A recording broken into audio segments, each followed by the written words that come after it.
pamilya o komunidad ng ating Pangasinan vlogger? Pagdating ko, pinulungan ko dahil napanood ko yung bagong video niya na yung laruan niya eh. Sana all, ano boss?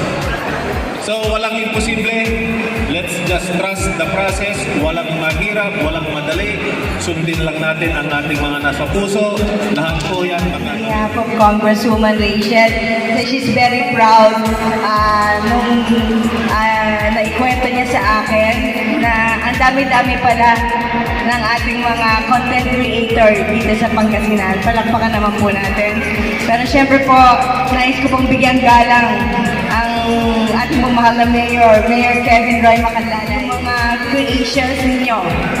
And it make us feel good. Di ba? Nakakapagbigay kayo ng saya at ng inspirasyon. We congratulate you all. And sana marami pa kayong mapasaya and give the inspirations to all of us. Of course, we would like to give this certificate of recognition proudly presented to our influencers for today, being one of the most inspiring regional influencer content creator in Pangasinan. Oh, I can't explain just what you've done.